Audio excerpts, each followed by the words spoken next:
Bom, então estamos gravando. Agora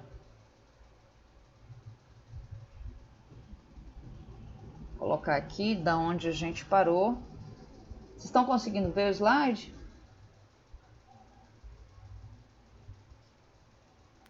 Sim. Tá tudo certo, né? Aquele esquema, né? Se eu cair, porque faltou energia essa madrugada aqui e as coisas estão oscilando, não só energia, mas internet, eu tô sem TV a cabo desde manhã, então tá uma complicação. Qualquer coisa vocês me avisem no grupo, tá? Certo. Então vamos lá, vamos continuar aqui. O último slide que a gente viu na aula passada contava a história do capital físico acumulado, e essa história aqui já é velha para vocês, porque vocês estão vendo essa mesma equação de acumulação do capital desde o modelo de Solow, passando por todos os modelos neoclássicos, o modelo de Roma, enfim, quase todos os modelos usam essa equação aqui. A novidade seria a maneira como as pessoas aprendem a usar os bens de capital, certo? A maneira como eles aprendem está de acordo, segundo o modelo, com esta equação de evolução do capital humano, 6.4. Tá? Então vamos entender um pouquinho o que diz essa equação, não sei se vocês conseguem ver direito. Mi é elevado a psi vezes u. Essa partezinha aqui é uma parte que vocês já conhecem, semelhante à do capítulo 3. Aqui é a fronteira tecnológica, o conhecimento existente, e H é o capital humano. Então, da mesma forma que no capítulo 3, esse U que está aqui no expoente, ele é o tempo que uma pessoa vai destinar à acumulação de qualificação ao invés de trabalhar, né? Então, esse U é uma proporção. Está entre 0 e 1, é uma proporção do tempo que a pessoa gasta acumulando qualificação, certo? Da mesma forma que no capítulo 3. Nós vamos trabalhar com esse U sendo exógeno, tá? Não vai se endogeneizar o tempo que a pessoa destina a acumular qualificação.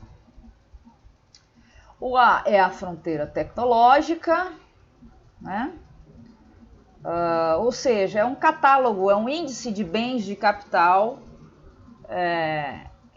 que foram inventados até o momento. Então, o A depende de T, A é uma variável que depende do tempo, tá? Porque a fronteira vai se deslocando, quer dizer, mais bens de capital vão sendo criados ao longo do tempo. Então, essa fronteira ela vai se deslocando. Então, esse A, que é a acumulação do capital, depende da variável tempo.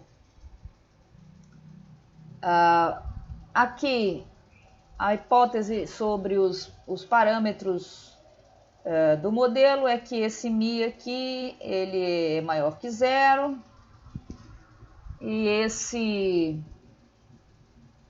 acho que é um gama, e esse gama é entre 0 e 1, né? E, portanto, isso aqui é uma ponderação entre a fronteira tecnológica e o capital humano.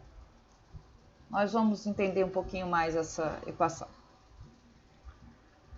Então, essa estrutura exponencial que a gente já tinha lá no capítulo 3, ela foi preservada, né? Em relação a essa estrutura aqui, exponencial, ela foi preservada em relação ao tempo que as pessoas acumulam qualificação, tá? Quanto mais as pessoas acumularem qualificação, quer dizer, quanto mais tempo elas se dedicam a acumular qualificação, mais qualificação elas vão ter. Tá? Então, a ideia é que o U provoque um aumento em H, de tal forma que eleve essa variação na qualificação do capital humano. Esses dois últimos termos aqui, eles vão sugerir uma variação nessa qualificação como uma média geométrica ponderada pelo gama, né? Entre a qualificação na fronteira e a qualificação do indivíduo, da economia, se a gente pensar em termos agregados, né? A qualificação daquela economia, o nível de qualificação individual ou daquela economia. Então, nós temos aqui, vamos dizer que isso aqui seja a fronteira do conhecimento, e a gente tem uma economia aqui que tem esse nível de qualificação. Então, quão distante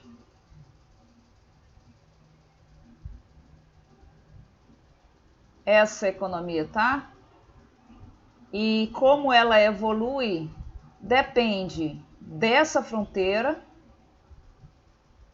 e depende da própria qualificação. Tá? Então, pegando a 6.4, dividindo de um lado e do outro por H, de tal forma que nesse lado esquerdo a gente obtém a taxa de crescimento do capital humano, né? Então, se a gente dividir desse lado por H e desse outro lado aqui também por H, né? Esse H aqui está elevado a 1, então eu posso cortar esse H com esse 1 que está bem aqui. Então, fica H elevado a menos gama.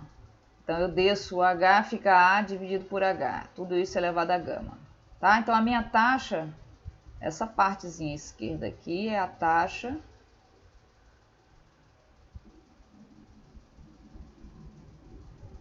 de crescimento do H.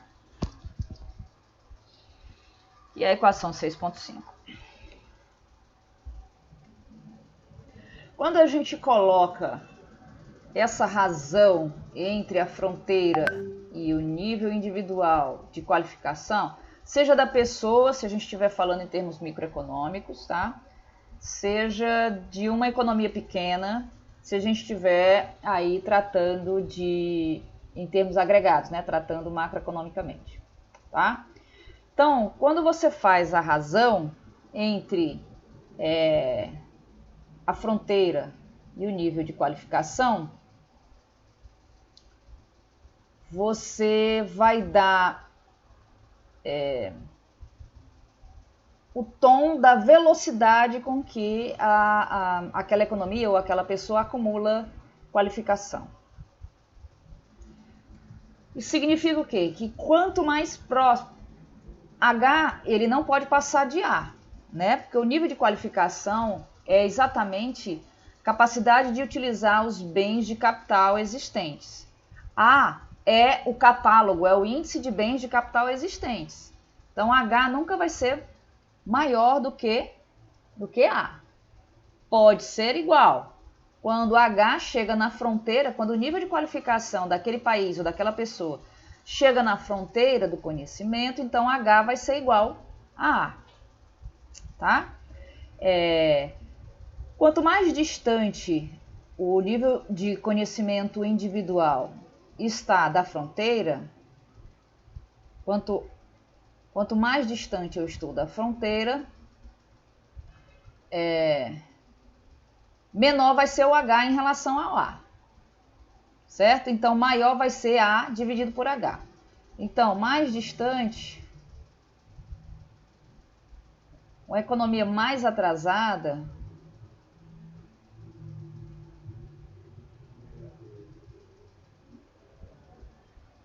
a gente a gente diz que H, A sobre H é acelerado. Vamos botar aqui, acelerado.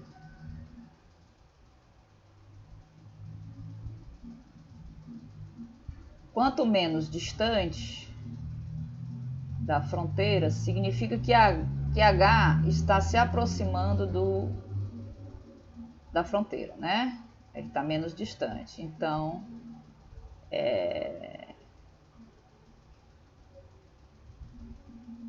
o H está mais perto de A.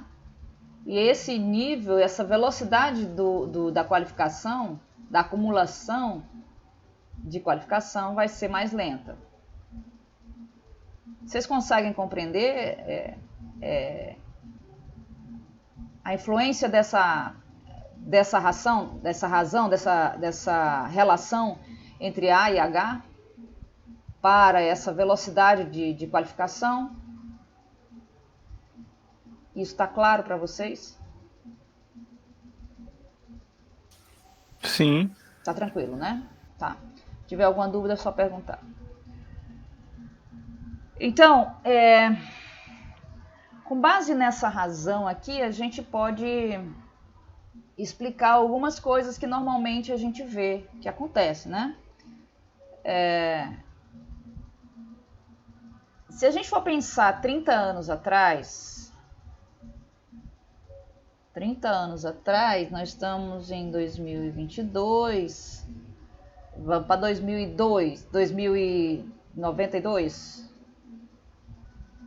Gente, foi o ano que eu entrei na faculdade. Computador era um troço difícil, certo?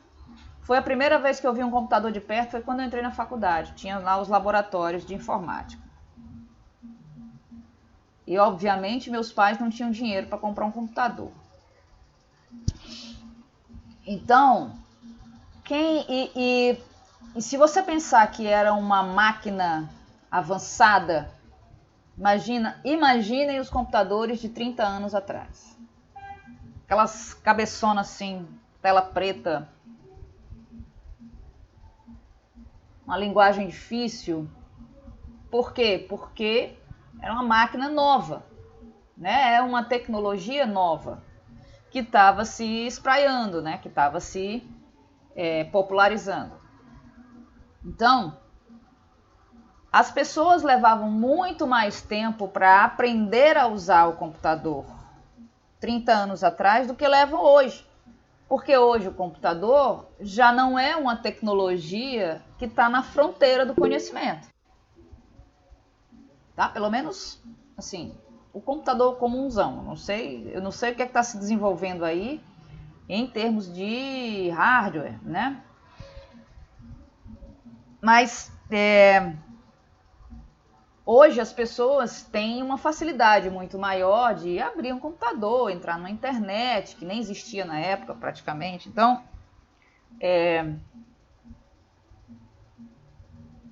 quanto mais perto a gente está da fronteira, mais lento é a acumulação de capital humano, mais devagar, mais tempo você demora para aprender. Né? Hoje, se a gente comparar com há 30 anos atrás, né, você vai ver que que as pessoas hoje aprendem muito mais rápido a lidar com o computador, tomando esse exemplo, né? Até porque o computador não está mais na fronteira. As pessoas chegaram na fronteira depois dos computadores serem lançados, né? Os PCs, né? Os personal computers. Bom, mas vamos supor então que a fronteira tecnológica ela vai se expandir. Eu disse a vocês que ela não fica paradinha lá no tempo, ela vai evoluindo com o passar do tempo e ela vai se expandir a uma taxa que vocês já conhecem, né? É aquele G, que é a taxa de expansão. E esse G vai ser uma constante. Tá?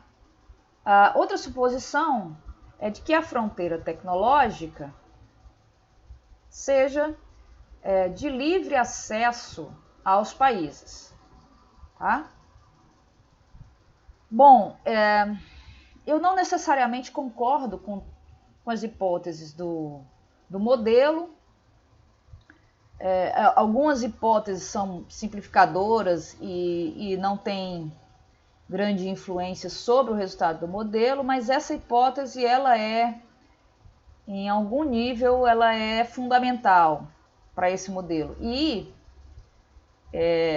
a gente sabe que os países não têm acesso a tudo que está na fronteira tecnológica, né? Existem barreiras aí financeiras, existem barreiras de direito de propriedade, existem algumas coisas assim que os países às vezes tentam burlar por meio de quebra de patente, de pirataria e tal, para poder ver se conseguem chegar mais perto da fronteira, né? Então, é basicamente uma disputa. Quem chega na fronteira, que lança tecnologia, esses países, eles querem de alguma forma se beneficiar com isso aí. Os países que não estão na fronteira, eles querem chegar lá, eles querem se aproximar, eles querem essa tecnologia mais avançada. De alguma forma, eles vão fazer alguma maneira para tentar chegar lá. Seja investindo em capital humano, que é uma meta, digamos assim, de longo prazo para esses países, né? Seja patrocinando pirataria, engenharia reversa e coisas que a gente já viu no capítulo 4, quando a gente falou de direito de propriedade. Uau! Esse é o modelo, tá? Esse é o modelo básico. Agora a gente vai para fazer uma análise de estado estacionário nesse modelo. A taxa de investimento da economia e o tempo são exógenos, né? Taxa de investimento, aquele Szinho. Enfim. E o tempo é o Uzinho. Falei para vocês, são constantes e são exógenos. Isso é uma suposição. Também será uma suposição que a força de trabalho vai crescer uma taxa exógena chamada neta, que vocês já conhecem, estão carecas de conhecer, né?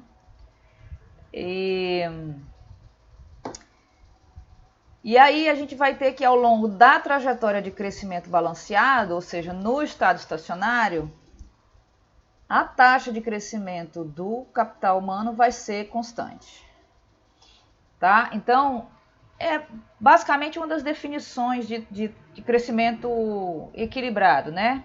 Se a taxa de crescimento do capital humano ela é constante, se você pega no longo prazo e verifica que ela é constante, com pouca oscilação, você pode dizer que uma economia está numa trajetória de crescimento balanceado ou equilibrado, ou que ela está no estado estacionário. A equação 6.5, que é aquela equação de taxa de crescimento do capital humano, ela vai ser constante no longo prazo se e somente se A dividido por H for constante. Por quê? Porque a gente vai ter um negócio assim. Mi é uma constante, isso aqui tudo é uma constante, e aí a gente vai ter A por H, que são duas variáveis. É um H, ó. Duas variáveis. Então, se eu digo que no longo prazo esse lado esquerdo aqui é constante, então, para que esse lado direito também vai ser uma constante, né? Isso aqui vai ser uma constante. Mas eu acabei de dizer para vocês que A e H são variáveis. Então, para que A dividido por H seja uma constante, é preciso que A e H cresçam a uma mesma taxa. Tá? Então, a taxa de crescimento da economia é dada pela taxa de crescimento do capital humano. Tá? Taxa de crescimento com que as pessoas se qualificam. E essa taxa de crescimento, ela está condicionada pela taxa de crescimento da fronteira tecnológica. Então, a taxa de crescimento do capital humano é G também. Eu estou falando no longo prazo. Eu estou tratando de estado estacionário, não esqueçam. Ah, então,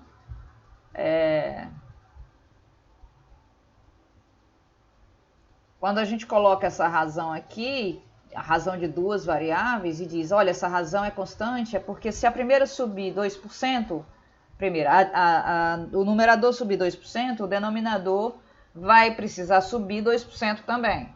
Se o numerador cair 3%, o denominador precisa cair 3% também. No longo prazo, para que isso seja constante, certo?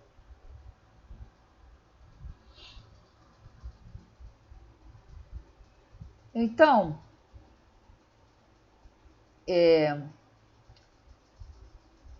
o PIB por trabalhador, ou PIB per capita, ele é dado por esta equação 6.7.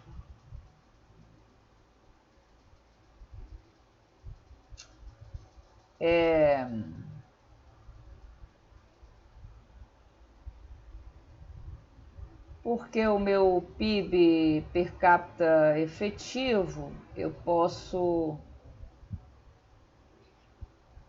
traduzi-lo como Y sobre H. Então, eu só botei o H para o outro lado.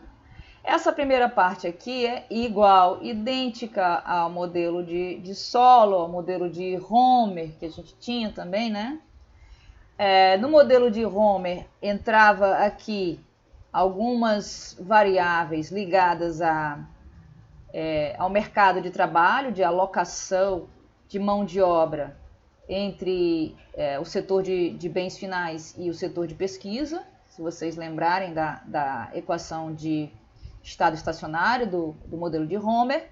E nesse modelo aqui, o modelo de Lucas, esse é o modelo de Lucas, nós vamos ter exatamente a qualificação da mão de obra, né?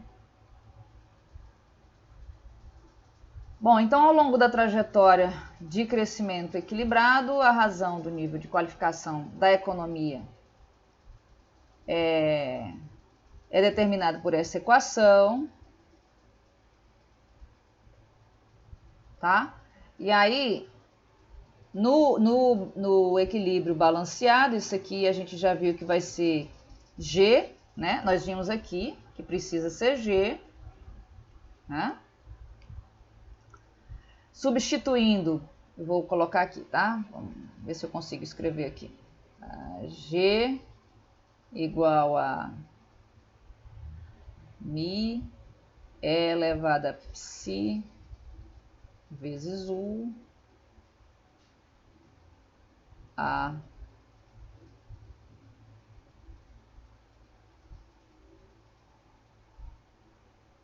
sobre H, tá?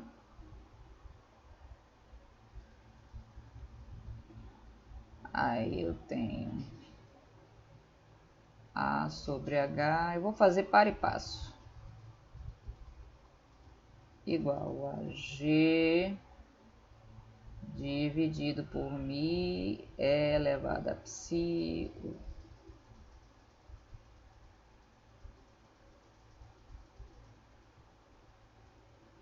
Eu vou elevar 1 sobre gama de um lado e do outro.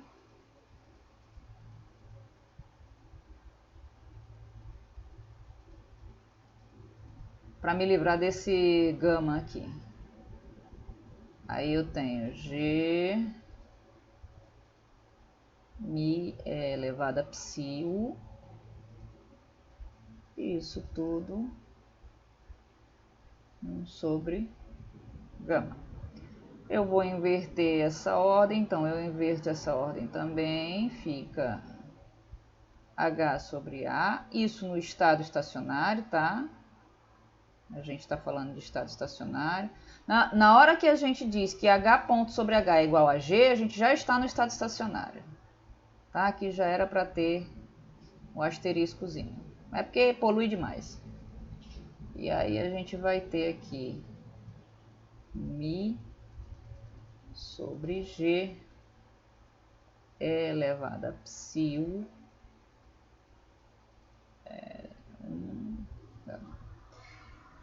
que é esse negócio aqui.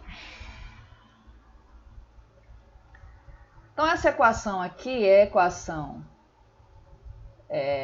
do estado estacionário para o capital humano, né? Ela nos diz que quanto mais tempo, quanto maior o U,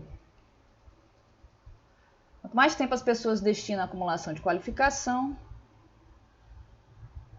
maior vai ser essa razão.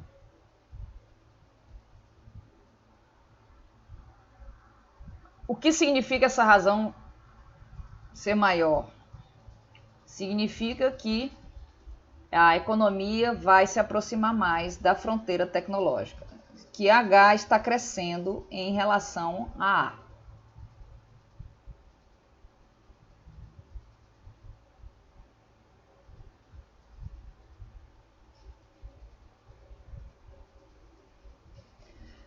Então, o que é que eu vou fazer? Esse aqui é o H de estado estacionário.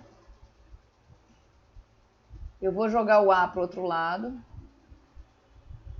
Então, isso aqui vai permanecer. Mi, G, psi, U.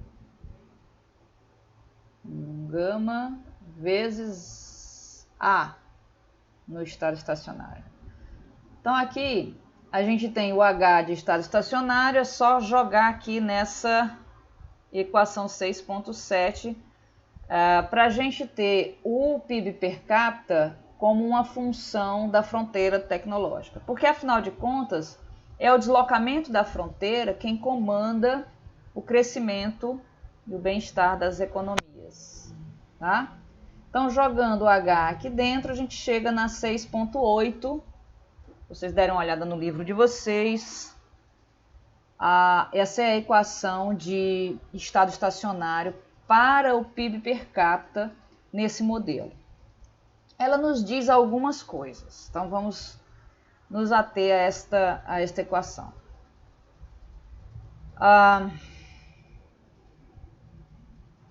Se a qualificação da mão de obra aumenta,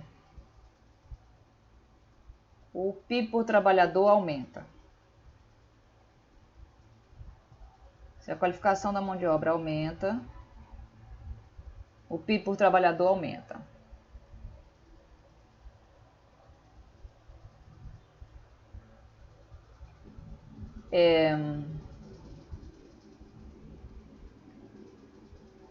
Quando você, nesse modelo, né, que a gente está desenvolvendo aqui, quando você quer destacar a importância das ideias, né, da transferência de tecnologia, você está oferecendo uma nova interpretação daquele modelo do capítulo 3.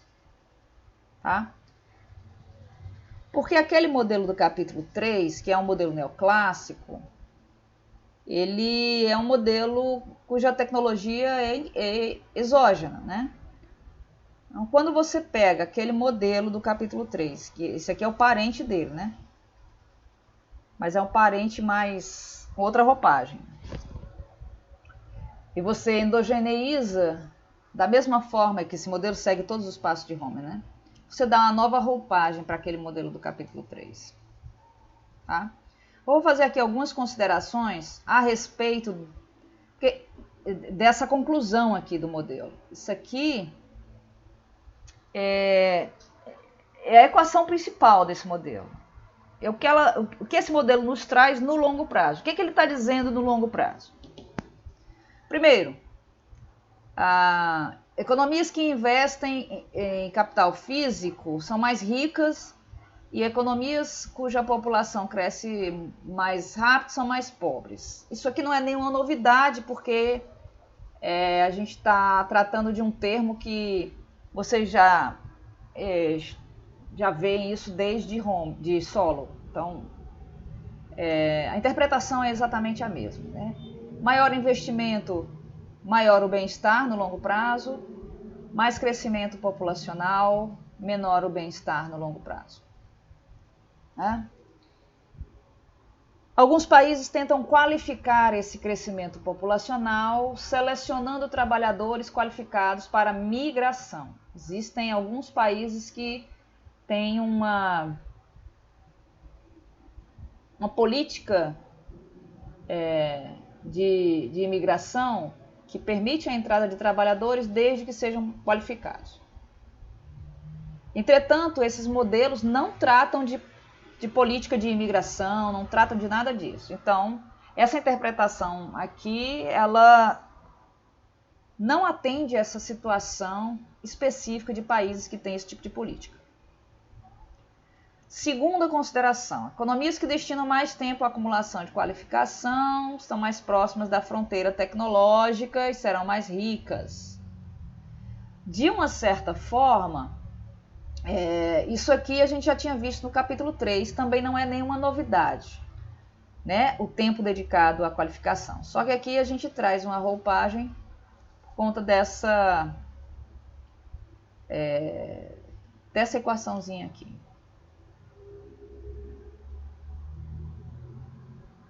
A terceira consideração. O terceiro termo da equação gera crescimento do produto por trabalhador ao longo do tempo. Esse terceiro. Então, esse terceiro é a fronteira tecnológica. Quanto mais produtos forem inventados, ou seja, quanto maior o nível de conhecimento, maior o bem-estar nessa economia, maior o PIB per capita no longo prazo. Tá? O que está por trás desse modelo é dizer o seguinte, que a explicação desse modelo seria o quê? Seria que as pessoas, né, os trabalhadores dos países desenvolvidos, eles aprenderam ao longo do tempo a usar esses bens de capital avançados, né? Muitos criados nas próprias economias, né? Criados dentro desses países. E pessoas de países em desenvolvimento, a mão de obra de países em desenvolvimento investiram menos tempo para esse aprendizado. Tá? E aí isso vai explicar a diferença nos níveis tecnológicos. Então, o que explica diferentes níveis tecnológicos? Porque se a fronteira do conhecimento ela é acessível a todos, todo mundo devia chegar lá no longo prazo. Por que uns têm um nível tecnológico diferente do outro? Bom, porque você dedicou menos tempo a aprender. Basicamente é isso. Tá? Continuando nas hipóteses, que eu quero chegar nessa questão da fronteira tecnológica estar disponível. Essa é a hipótese, né? Tecnologia está disponível. Se essa tecnologia está disponível para uso em qualquer lugar, ela flui rapidamente, ela pode fluir ao redor do mundo se aquela economia tiver infraestrutura, se as pessoas tiverem qualificação para empregar essas novas tecnologias. Isso é a hipótese do modelo. Né? E aí os níveis de produtividade total dos fatores, que é o nível de tecnologia dos países, você olha e eles vão variar. O que eu estava falando, né? Se todo mundo tem acesso à fronteira tecnológica, por que esses níveis de produtividade total dos fatores variam? Porque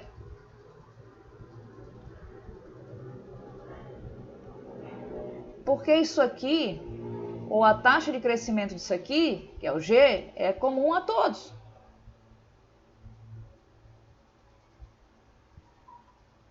Então, no longo prazo, todos deveriam chegar no mesmo lugar. O modelo não explica isso.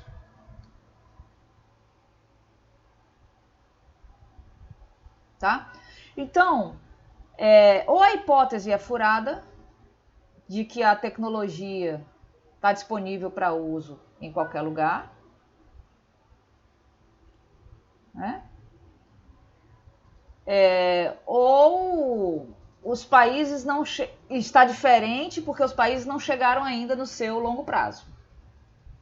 Só tem essas duas possibilidades. Eu acredito, e aí é uma visão minha, vocês não precisam concordar, mas essa hipótese de que a tecnologia está disponível para uso em qualquer lugar, que ela flui muito rapidamente pelo mundo, que você só não está adotando aquela tecnologia porque você não tem treinamento suficiente, é uma hipótese falha quando a gente pega os dados e quando você verifica os países. Tá? Pode até ter um país ou outro que isso aconteça. Tá? Mas não é só isso. A tecnologia não está disponível para uso em qualquer lugar. Tá? E aí a gente vai para a última parte do capítulo, que fala um pouco sobre as transferências de tecnologia.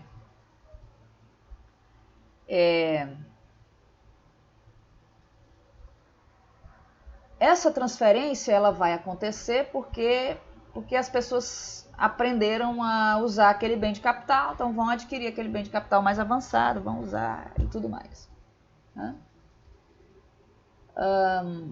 E aí é que eu queria ressaltar aqui o capítulo 4, que a gente viu a questão da proteção internacional, né, para as patentes, os direitos de propriedade, tudo isso vai de encontro a essa hipótese de livre usufruto. Além disso, uma tecnologia pode ter um determinado padrão em um país e ter outro padrão de uso em outros países. E aí os padrões não conversam entre si, você não consegue utilizar aquela tecnologia porque ela simplesmente tem outro padrão. Tá? Então tem uma série de fatores que vão atingir diretamente essa questão da transferência de tecnologia entre os países. Né? Custos de adaptação, licenciamento para novos projetos, os próprios custos fixos podem ser um impeditivo para essa transferência de tecnologia. Enfim, tem uma série de fatores, não é o último, é o penúltimo, uma série de fatores que precisam ser levados em consideração na hora de você supor que está tudo livre para usufruto dos países. E aí a gente vai verificar um pouco as diferenças nas taxas de crescimento, aí não mais observando o nível de PIB per capita, o nível de bem-estar entre os países, e sim a taxa de crescimento desses países. Tá? Se você tomar lá a equação 6.8, você vai ver que todos os países vão registrar a mesma taxa de crescimento.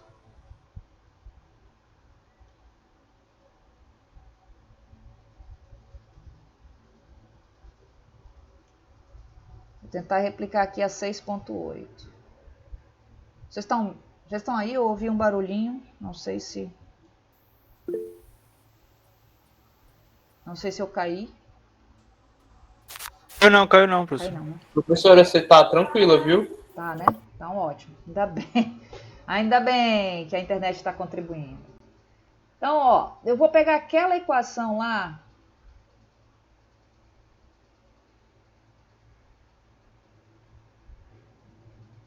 Alfa 1 menos alfa. Aí a gente tinha que mi dividido por g é elevado a psi u.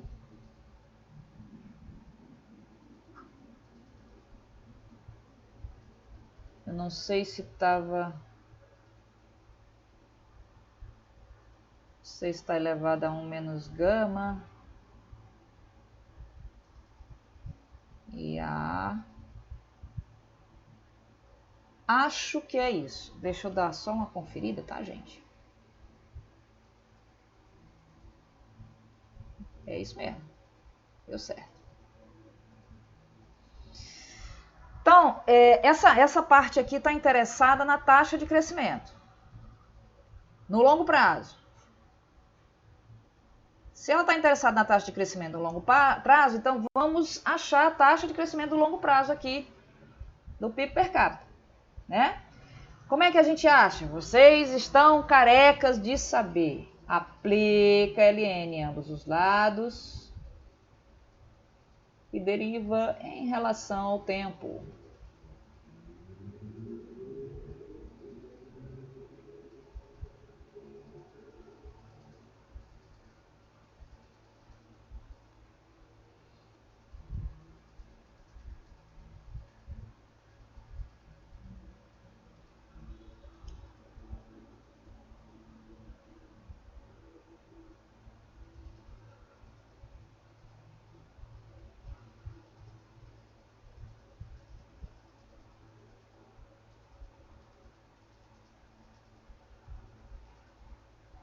Enorme isso.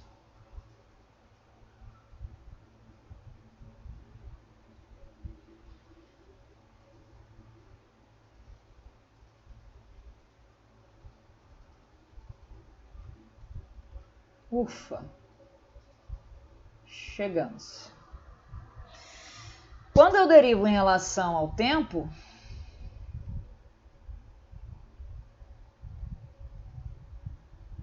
a gente vai obter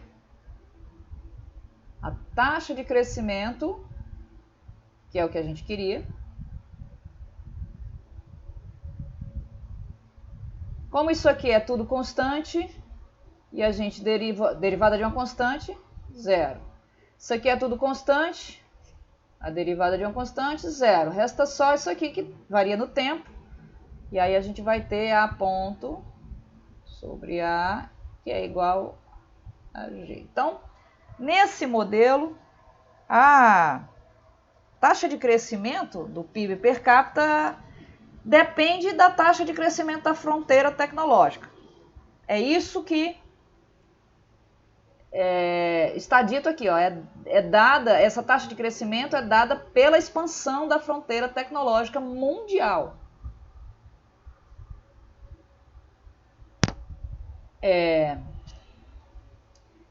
Quando a gente tem a difusão das tecnologias, que é o que prega o modelo, essa difusão, mesmo que demore, uma hora vai chegar na economia. Então, a economia não vai ficar muito para trás em relação à fronteira tecnológica, por conta da difusão das tecnologias. Tá? Então, o que esse modelo está dizendo é que não tem diferença na taxa de crescimento no longo prazo entre um país e outro. Isso aqui vale para todos os países.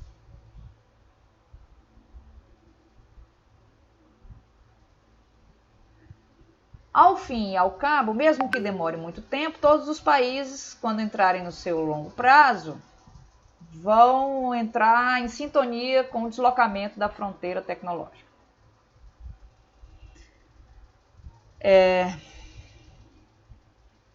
O que se pode fazer para explicar essa grande variação na taxa de crescimento que é verificada é aquilo que eu falei para vocês. Ou ainda está na dinâmica de transição, ou seja, o cara ainda não chegou no longo prazo, estou ainda no caminho, estou devagar e sempre, digamos assim, né?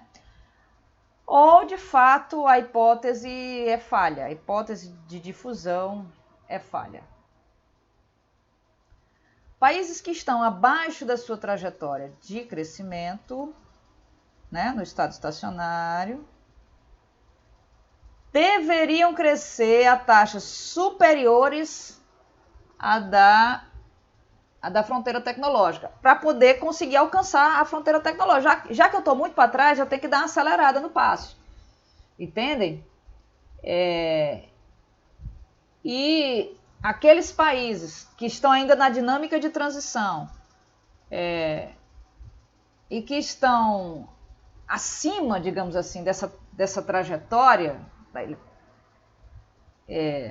passaram da trajetória de bem-estar, de crescimento balanceado, eles vão crescer a taxas menores do que G.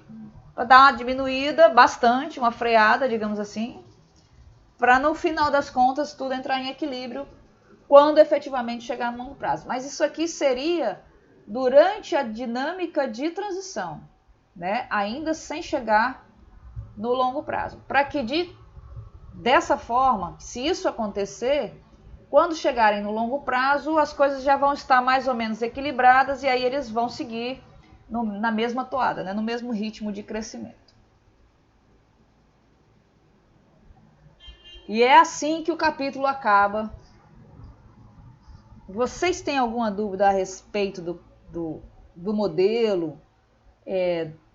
Do que o modelo tentou passar? Eu entrei menos em cálculo, porque não precisa esse modelo, ele é mais intuitivo. Eu quero que vocês entendam como é que o capital humano entra, e entra de forma diferente em relação ao capítulo 3 que a gente viu na primeira parte do nosso curso de macro. Tudo certo até aqui? Tudo certo. Maravilha.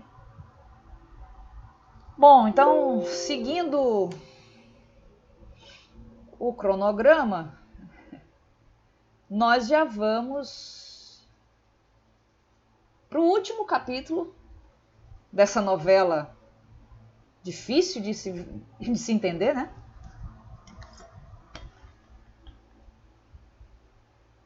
E esse capítulo 8 aqui é um capítulo pequeno também, né?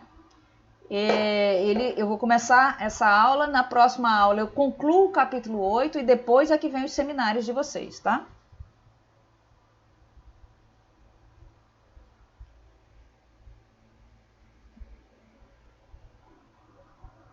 Ok, então vamos a ele.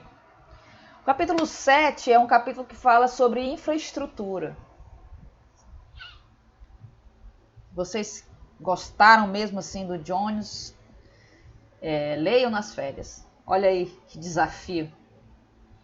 Eu comprei um outro livro e que eu pensei que poderia substituir o Jones, que é um livro... O Jones já é antigo, né? Mas não vou poder... Ele é um livro muito avançado, é um livro para mestrado. Em português de Portugal, mas não vou poder usá-lo para vocês. Tem muita coisa avançada, vocês já ficam doidos com isso aqui, imagina se eu colocar hamiltoniano para vocês, controle ótimo e coisas do tipo. Então vamos tocar o bonde. Teorias do crescimento endógeno. Vamos lá. A que se destina esse capítulo? Gente, vocês não têm noção da quantidade de modelos endógenos que foram criados desde, sei lá, da década de 60, de 1960. Tá? A gente tem alguns modelos endógenos. Opa, peraí que eu abri um novo slide, eu tenho que colocar minha canetinha. Tá aqui. E aí, se a gente for falar de todos os modelos, obviamente a gente nunca mais vai parar de falar de crescimento endógeno, tá? Então, esse capítulo ele vai servir para revisão. No caso de vocês, é tudo novidade, mas sobre esses modelos endógenos, né? E a expressão crescimento endógeno, ela era usada para fazer referência a esses modelos, e esses modelos tinham uma característica de que mudanças na política, em políticas públicas, poderiam influenciar de forma permanente, não só de forma transitória, a taxa de crescimento. Então, quando esses modelos surgiram,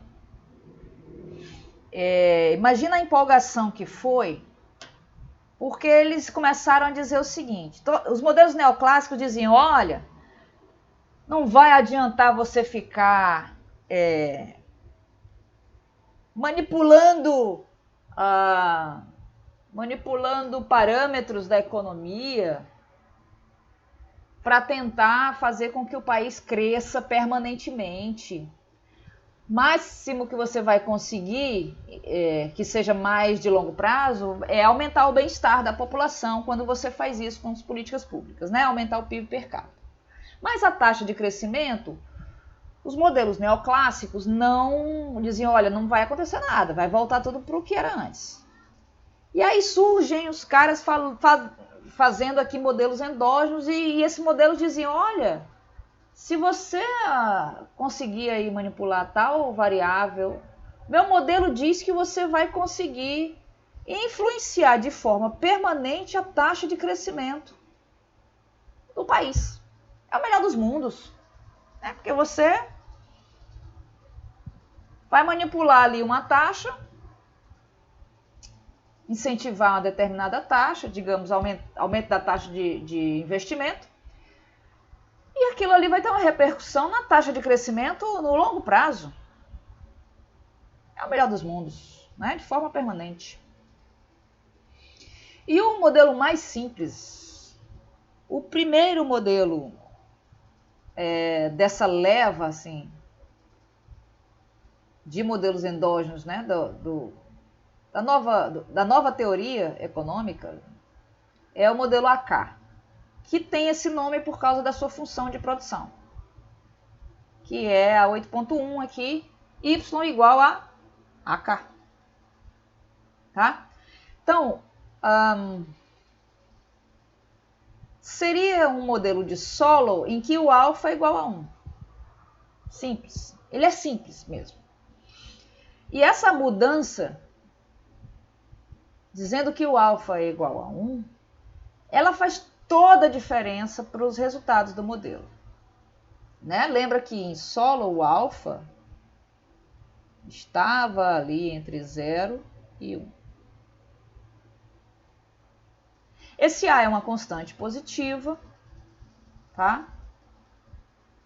E o modelo depende do capital físico, né? O capital físico, ele é acumulado da mesma forma que todos os outros modelos, essa mesma função, essa mesma equação de acumulação do capital físico. A 8.2 já é conhecida de vocês, né? O gráfico de Solow para o modelo AK, ele é assim. Ele não faz aquela curvinha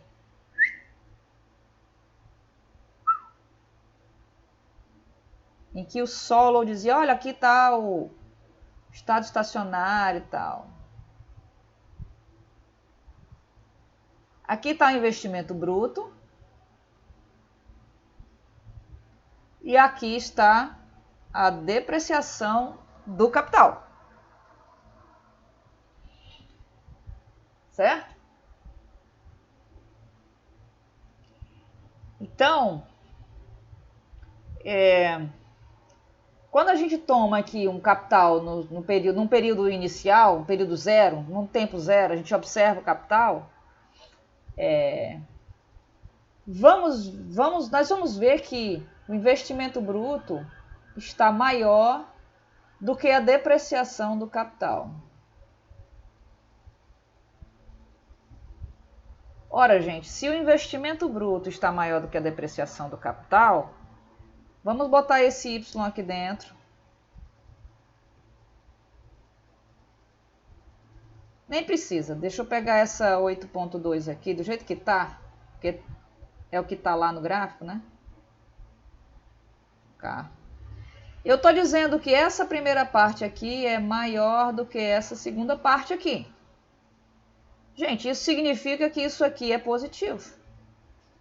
Ou seja, o capital vai ficar crescendo. O capital vai ficar crescendo. Então, a trajetória é essa da setinha. Ó. Então, se eu tomo um capital no período inicial, eu vou ter uma taxa de crescimento positiva. E esse estoque de capital aqui vai ficar sempre aumentando. Então, o crescimento aqui nunca vai parar.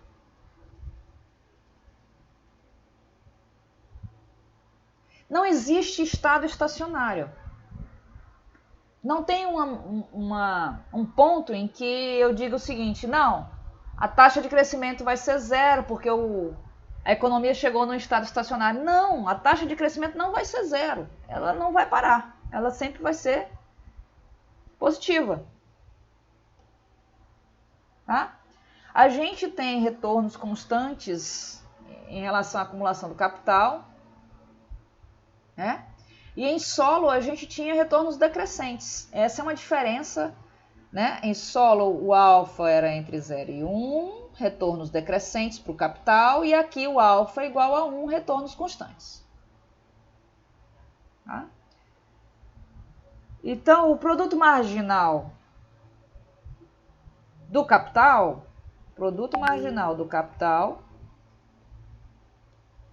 é A, que é uma constante positiva que a gente já viu. Certo? Produto marginal do capital, dado que o capital, o produto é AK, então o produto marginal do capital é A. Se a gente toma a equação 8.2, agora a gente vai tentar ver o crescimento, né? Equação 8.2, divide por K e a gente obtém aqui a taxa de crescimento. No lado esquerdo. Né? Então, Y dividido por K, é só botar esse K para cá. E a gente vai ver que Y dividido por K é igual a A. Então, foi isso que foi feito aqui, ó. Substituiu.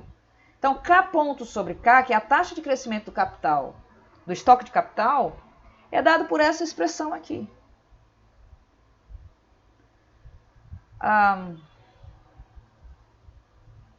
Se a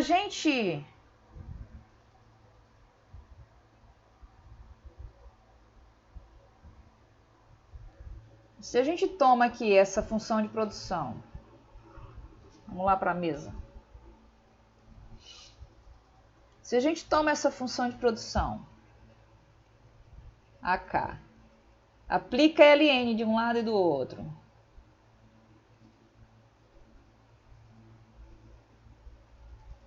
esse A é uma constante, hein? Nesse modelo. E deriva,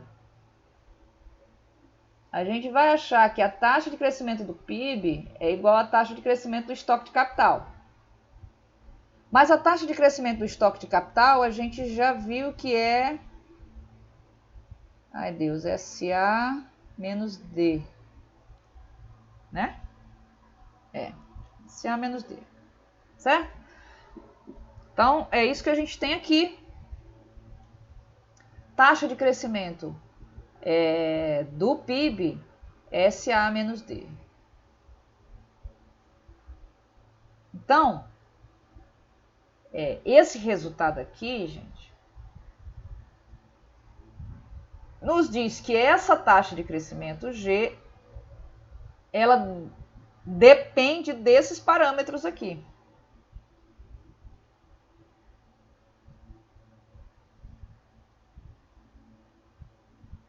Ou seja, essa taxa de crescimento, ela é crescente com S. Então, se a taxa de investimento aumentar de forma permanente, isso aqui tem uma implicação direta sobre G. O G também aumenta. A gente não tinha isso em solo. Tinha temporariamente, mas depois o G voltava aos seus níveis iniciais, né? Mas aqui não, aqui faz parte do... O G é uma função desse S.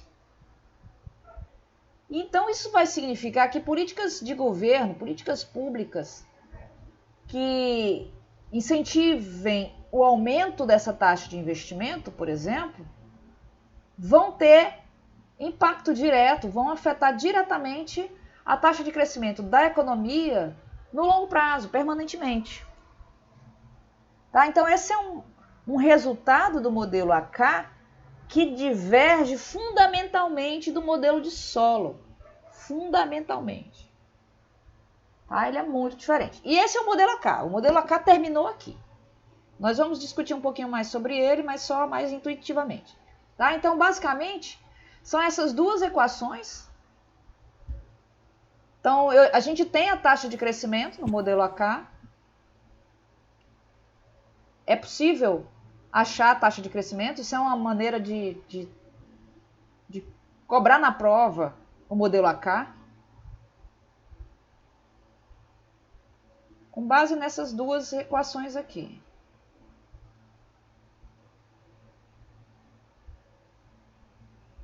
Então, com essas duas equações, a gente... O AK veio antes ou depois do solo? O AK... Você lembra? Se não lembrar, tem problema não. Eu acho que veio depois. Tu é doido? O solo fez um trabalhão enorme, depois o AK só vem assim e joga um negocinho desse. Eu vou fazer um modelo pra mim também, então. Foi uma revolução. Deixa eu dar uma olhada aqui rapidinho.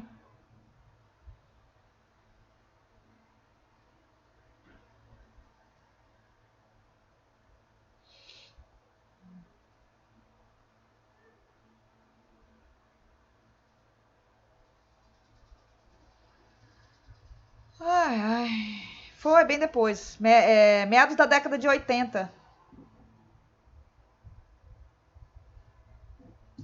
Pelo menos, espera aí. Partiu, viu? Vou fazer o meu modelo também, então. Um negócio assim bem básico, bem simples, mas que o pessoal diga, nossa, que modelo. Existem alguns, pelo menos na época que eu fiz o meu mestrado, tinha alguns alunos lá do mestrado, do doutorado, desenvolvendo um modelo teórico mesmo. Né? Eu sempre fui muito mais da parte empírica, né? Sempre gostei de trabalhar com dados e empiricamente. Mas tinha uma galera ali pensando em modificar um modelo para poder criar o seu modelo e tal.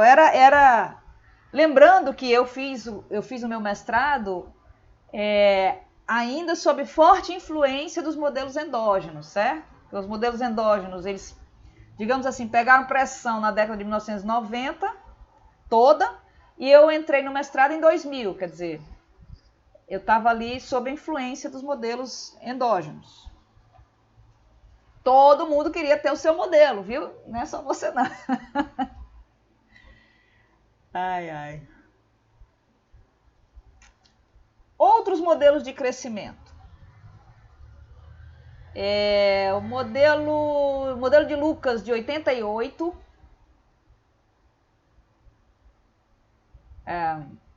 Ele vai considerar essa função de produção. Ela é igual àquela do capítulo 3. Né? Mas a diferença é que esse H ele tem ele se desenvolve, se desenrola, né? Ele tem uma evolução, ele depende do tempo, ele é uma variável. No capítulo 3, não. No capítulo 3, ele era só, eu acho que era isso aqui, né? O Hzinho. Acho que era assim. Que era uma constante.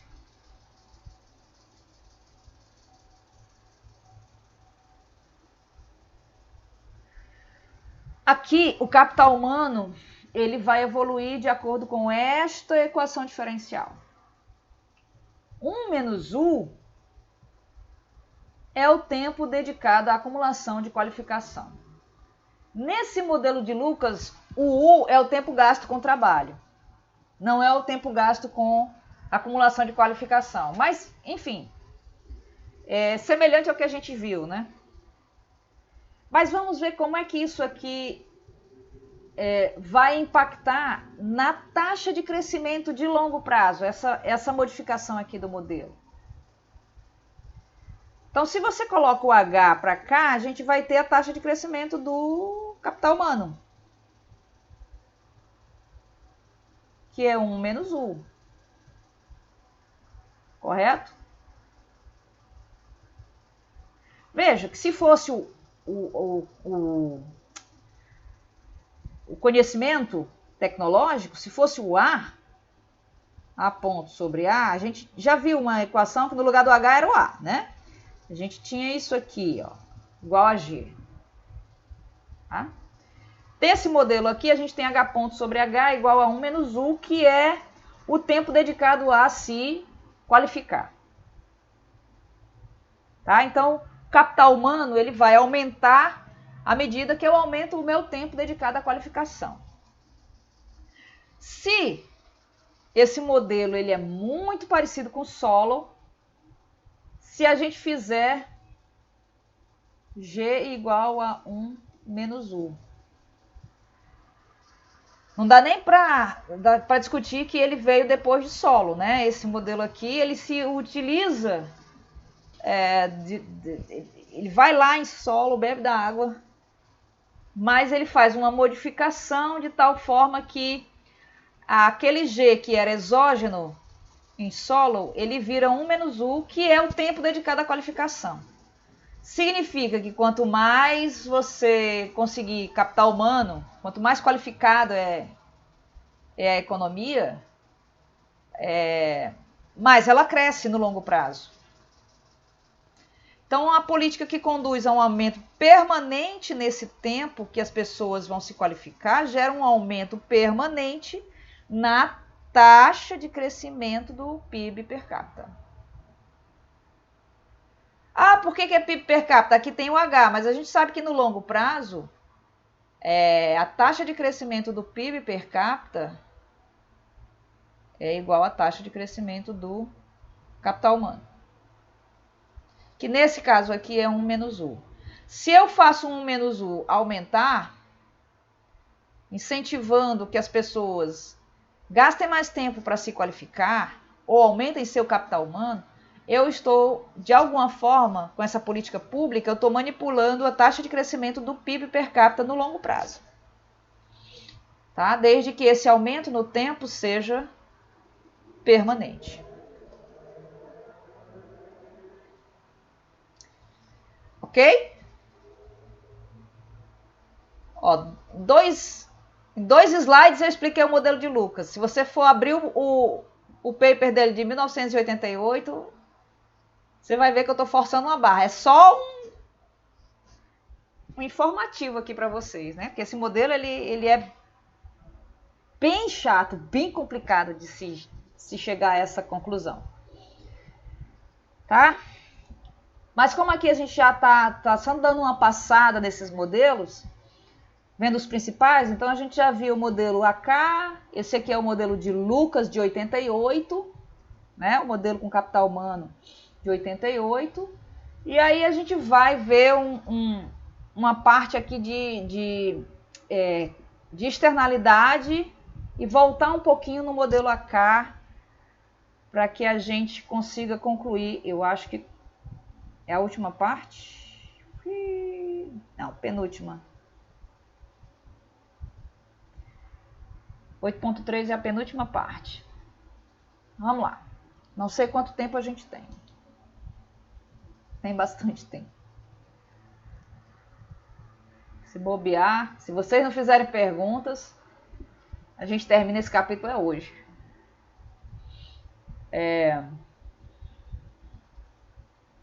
Então vamos lá, vamos voltar aqui um pouquinho no capítulo 4,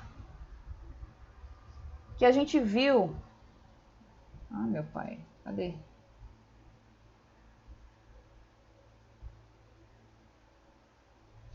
A gente viu que a presença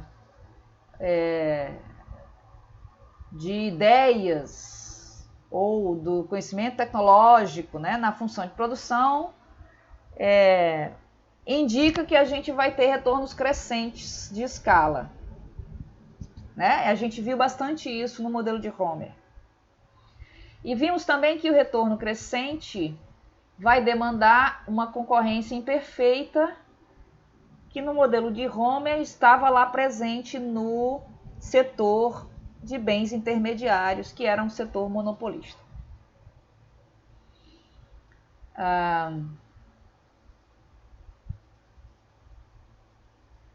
Então, se o capital e o trabalho forem remunerados pelo seu produto marginal, a gente não teria produto para pagar a acumulação do conhecimento.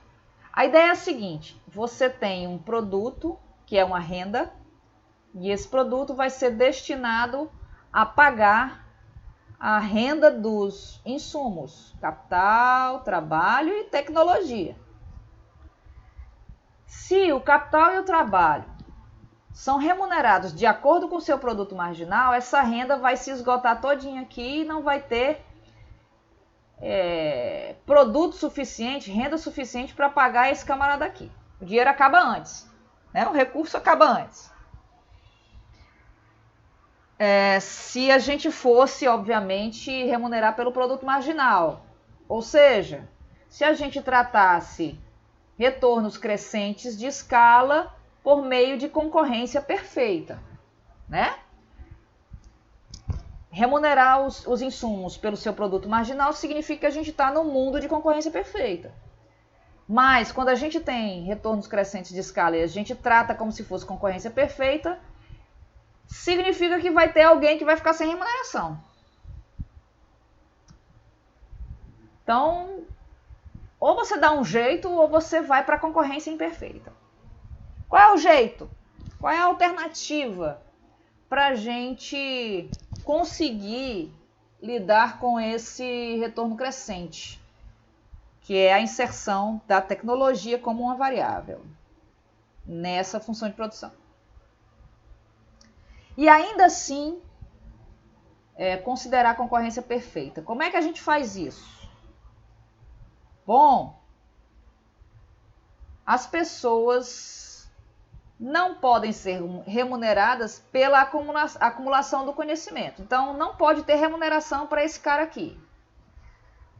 Então, peraí, deixa eu ver se eu entendi. Esse cara aqui, ele é uma variável, assim como o capital e o trabalho. A gente vai continuar na concorrência perfeita. Eu vou pagar o capital e o trabalho pelo seu produto marginal, e esse cara aqui não vai ser remunerado. É isso? É essa a saída? É essa a saída. Mas como é que isso acontece? O cara não vai deixar, não. Bom, ele vai deixar se essa acumulação de conhecimento aqui, se esse A for um subproduto acidental de outra atividade da economia. Gente, qual é o nomezinho para subproduto acidental de outra atividade da economia? Em economês.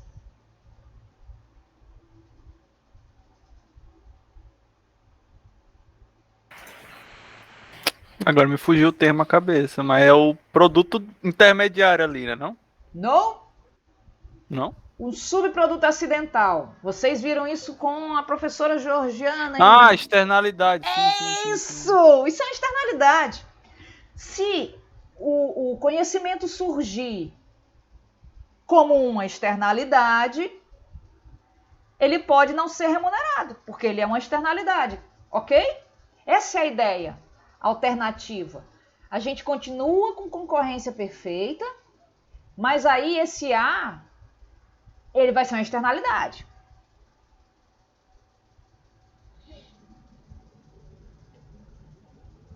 Como é que a gente faz isso? Isso aí foi feito na década de 1960. Vamos lá. Vamos considerar aqui uma função de produção. Está aqui ela, a função de produção. Né? Aqui é bonitinho. Esse B aqui,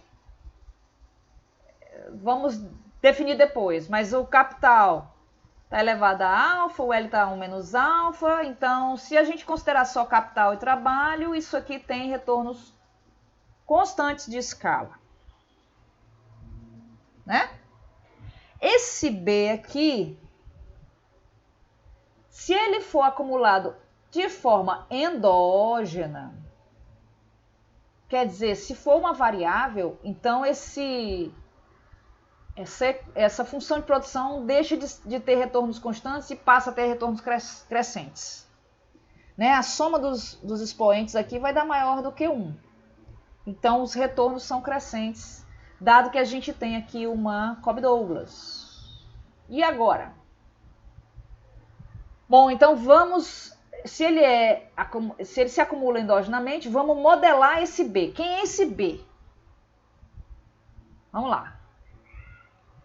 A ideia toda desse modelo é dizer o seguinte: as empresas nessa economia, de forma individual, elas, isoladamente, para elas esse B é exógeno, ele é dado.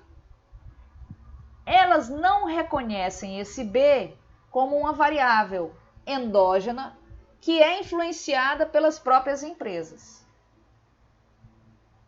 Mas como as empresas conseguem influenciar este Bzinho aí, que para elas é um parâmetro da economia, certo? Como é que elas conseguem? Na verdade, a acumulação de capital vai gerar novos conhecimentos sobre a produção. Esse B aqui, ele depende do capital. A ideia toda é a seguinte: quando uma empresa compra um bem de capital, ela está trazendo novos conhecimentos para dentro da economia, embutido naquele bem de capital. Aquele bem de capital, ele traz uma tecnologia mais avançada, ela importou aquele bem de capital, trouxe aqui para dentro do país. Sem saber, porque ela comprou esse bem pensando na produção dela, aumentar a sua produtividade e tudo mais.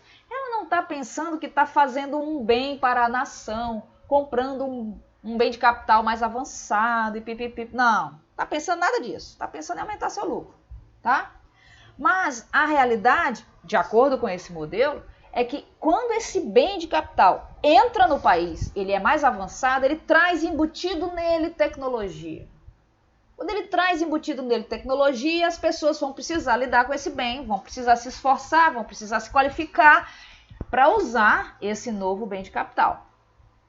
Tá? Então, esse B aqui, ele depende dessa compra de capitais, ou seja, do estoque de capital, dessa acumulação. É uma constante. E isso aqui vai ser o subproduto acidental da acumulação do capital. Tá? As empresas vão lá melhorar a tecnologia do país, mas elas estão olhando só para a sua produtividade, para aumentar o seu lucro. É dessa forma que a acumulação de capital é, na verdade, uma externalidade para a economia agregada. A empresa, se ela individualmente não reconhece esse efeito de acumulação de capital sobre a economia, a economia reconhece, quer dizer, o progresso tecnológico é externo à empresa, mas é endógeno se a gente agrega a economia. Se você juntar todo mundo, ele vira endógeno. Então, o capital ele é remunerado pelo seu produto marginal, tá aqui, certo? Como se a gente estivesse numa estrutura de concorrência perfeita, tá? Mas ele traz em si, embutido, um benefício para aquela economia, que esse benefício vai trazer novo conhecimento. Isso aí é o modelo de Arrow de Breu, chamado Learning by Doing, modelo de 62, tá? Que é o aprendizado na prática. Você traz uma máquina nova e aí diz assim, se vira nos 30, eu quero aumentar a minha produção. Isso aqui aumentou a produção naquele país, vai aumentar aqui também. Quero. E as pessoas vão ter que aprender fazendo. Certo? Então, Arrow, lá em 1960, ele conseguiu colocar uma função de produção agregada que tenha retornos crescentes de escala, mas utilizando, escapando da estrutura de concorrência imperfeita. Né? É muito mais simples você dizer, o insumo ele é remunerado de acordo com o seu produto marginal, com a sua produtividade marginal. E pronto, é muito mais simples. Imagina criar toda aquela estrutura que Homer criou, 3 setores, os setores são assim assados, você contar toda aquela história. Era muito avançado para 1960, 1962, quando foi publicado, certo? Então, a estrutura de externalidade permitiu que você, de alguma forma, jogasse com uma produção, um crescimento com retornos crescentes de escala. Se a gente combinar aqui a função de produção, que é aquela 8.3, com a hipótese de externalidade, que é 8.4, juntar, aí a gente vai ter a verdadeira função de produção, a agregada, né? Que é 8.5. E aqui dá para ver mais claramente que essa função de produção agregada ela tem retornos crescentes de escala. Tá? Então, quando você tem uma função de produção com retornos crescentes de escala, você tem duas maneiras de lidar com esse problema. Ou você parte para a concorrência imperfeita e vai na linha Homer, ou você supõe alguma externalidade para que você não tenha que remunerar aquele fator de forma plena. E aí você consegue ainda manter uma estrutura de concorrência perfeita. Dúvidas? Até aqui?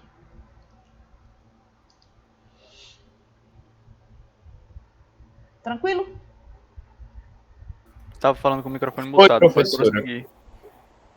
Oi, tranquilo? Tranquilo. Dúvidas? Não? Eu tava falando com o microfone mutado. Aí eu percebi que você não tinha.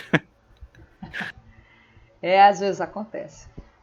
Às vezes eu falo, aí tô aqui falando, as pessoas lá sinalizando e eu não tinha visto a pessoa sinalizando. Enfim.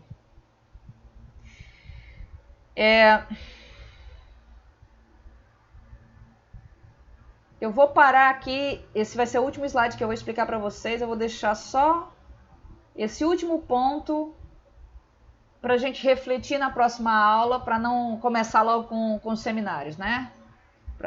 Na próxima aula são 2 seminários só, né? Eu já dividi vocês. Vamos lá.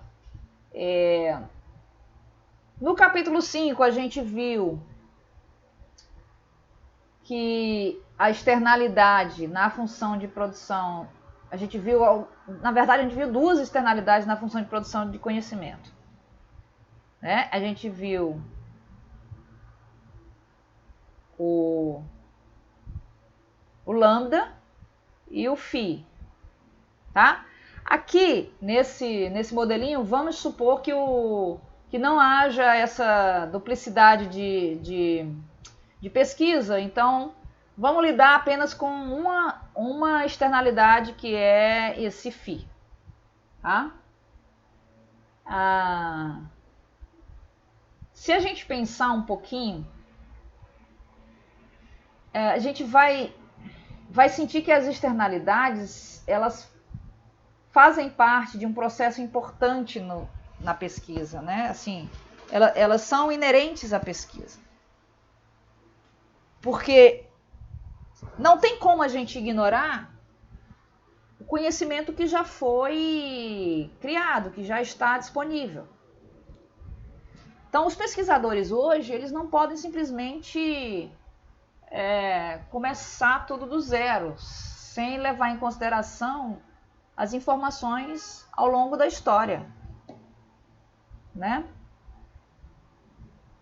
Então, o conhecimento criado pelos pesquisadores lá atrás, ele vai tornar a pesquisa hoje melhor, mais efetiva.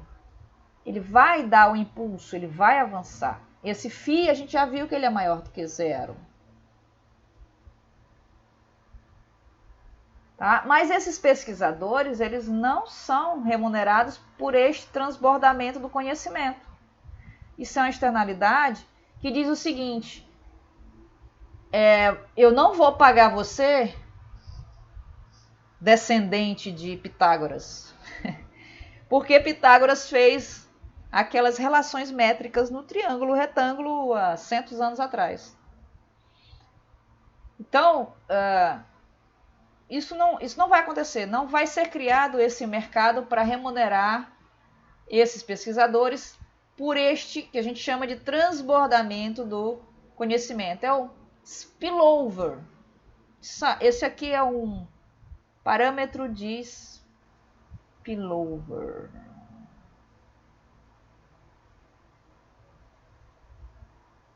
Ou transbordamento.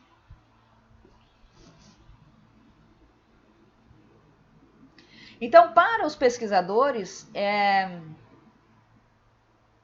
isso aí é uma externalidade, quer dizer, é algo dado. Ele não vai querer uma remuneração pelo bem que ele vai fazer no futuro, trazer a valor presente. Ele não vai fazer isso. Isso aí vai virar uma externalidade.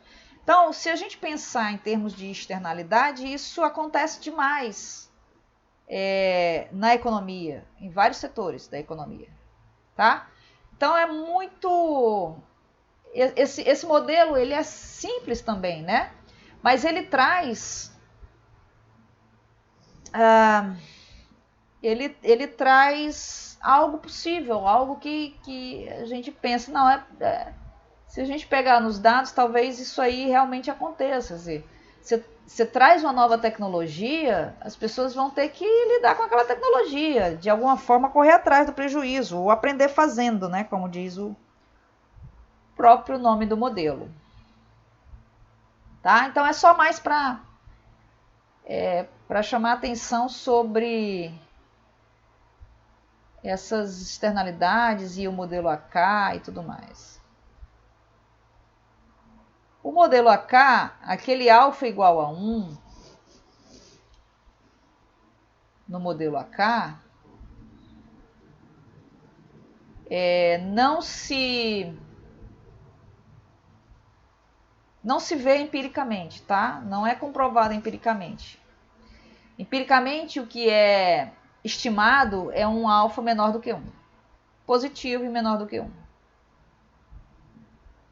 Na verdade. Então, empiricamente, o modelo AK, ele não se sustenta tanto. Eu acho que isso é uma discussão para a próxima aula.